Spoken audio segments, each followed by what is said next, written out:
तो hello friends, welcome back to my channel. और friend, आज की वीडियो सीरीज़ में हम लोग क्वेश्चन डिस्कस करने वाले हैं मशीन लर्निंग के अंदर। काफ़ी इंपॉर्टेंट क्वेश्चन कह रहा है कि what are machine learning tools, यानी मशीन लर्निंग टूल्स क्या होते हैं, एक्सप्लेन करना है उसको। काफ़ी इंपॉर्टेंट, काफ़ी बढ़िया तरीके से हम लोग एक्सप्लेन करेंगे चीज़ों को। आप इन चीज़ों को लिखते चलिएगा ताकि आपका जो क्वेश्चन है वो तैयार होते चलेगा, तो आपके लिए कहीं ना कहीं एग्जामिनेशन के लिए फ़ायदेमंद होगा। तो यहाँ पे आंसर में कह रहा है कि machine learning gives a set of tools that use computers to transfer data into the actionable information. यानी जो मशीन लर्निंग्स होता है वो क्या करता है, एक सेट ऑफ टूल्स प्रोवाइड करता है जो कहीं ना कहीं क्या करता है, जो भी कंप्यूटर के एक्शंस होते हैं उनको एक्शनेबल बनाने में, जो भी इंफॉर्मेशन होता है उसको एक्शनेबल बनाने में क्या करता है, मदद करता है। Tools are a big part of machine learning, and choosing the right tools can be as important as working with the best algorithm. यानी जो टूल्स होते हैं वो बिग पार्ट होते हैं मशीन लर्निंग के, क्योंकि with the help of tools you can achieve your goal. And आप क्या कर सकते हैं, जो भी आपके एल्गोरिथम्स हैं उनको सही तरीके से वर्क करने में जो टूल्स होते हैं वो आपकी मदद करते हैं। अगला पॉइंट कह रहा है कि machine learning tools make apply machine learning faster easier. यानी जो मशीन लर्निंग टूल्स होते हैं वो क्या करते हैं, मशीन लर्निंग जो प्रोसेस होता है उसको अप्लाई करने में काफ़ी फास्टिसिटी प्रोवाइड करते हैं और ईजिएस्ट भी ये होता है।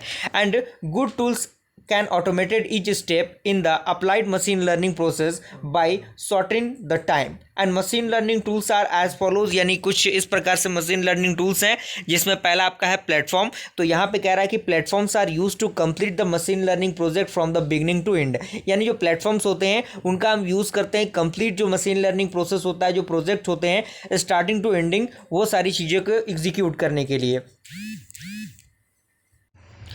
तो इसमें पहला पॉइंट कह रहा है कि provide the capabilities required at each step in the machine learning project.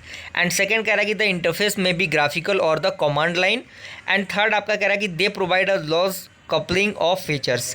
And उसके बाद आपका कह रहा है कि they are provided by the general purpose use and explorations rather than speed, scalability और एक्यूरेसी। सेकेंड आपका जो टूल्स है वो है आपका लाइब्रेरी। तो library gives the capabilities for completing the part of the machine learning project. यानी library जहाँ पे चीज़ें स्टोर रहती हैं वहाँ से हम चीज़ों को उठा के हम क्या कर सकते हैं, उसका यूज़ कर सकते हैं। तो इसमें ए नंबर पॉइंट कह रहा है कि provide the specific capability for one or more step in the machine learning project. यानी ये क्या करता है, जो कैपेबिलिटी होता है एक या एक से अधिक स्टेप्स में मशीन लर्निंग प्रोजेक्ट में, उसको प्रोवाइड करता है। एंड सेकंड कह रहा है कि the interface is typically an application programming interface requiring programming.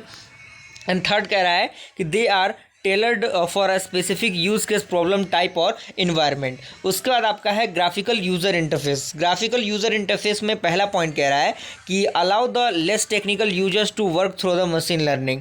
यानी ये क्या करता है, जो लेस टेक्निकल यूजर्स होते हैं उनको अलाउ करता है मशीन लर्निंग के अंदर, यानी कम नॉलेज भी रहेगा मशीन लर्निंग में तो वो उन चीज़ों को टूल्स का यूज़ करके अच्छी तरीके से एग्जीक्यूट कर सकते हैं। सेकेंड आपका कह रहा है कि focus on process and how to get the most from the machine learning technique.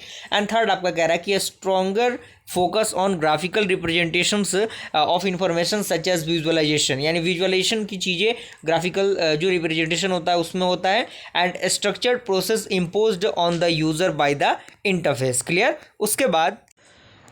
उसके बाद आपका कमांड लाइन इंटरफेस है। तो कमांड लाइन इंटरफेस में भी आपको 3-4 पॉइंट मिल जाएगा। आप इन 3-4 पॉइंट्स को लिख लीजिएगा, क्योंकि बहुत बड़ा रॉकेट साइंस इसके अंदर नहीं है, आप चीज़ों को खुद से पढ़ के समझ सकते हैं। हमारा मेन फंडामेंटल है, जो आंसर है उसको आपको प्रोवाइड करना। उसके बाद आपका एप्लीकेशन प्रोग्रामिंग इंटरफेस आता है, तो उसमें भी 3-4 पॉइंट आपको मिल जाएंगे। दैन उसके बाद आपका आएगा लोकल टूल्स। लोकल टूल्स में भी आपको 3 पॉइंट्स मिल जाएंगे कि किस तरीके से लोकल टूल्स वर्क करते हैं। दैन उसके बाद आपका आएगा रिमोट टूल्स। तो यहाँ तक आई होप पूरा प्रोसेस आपको समझ में आ गया होगा।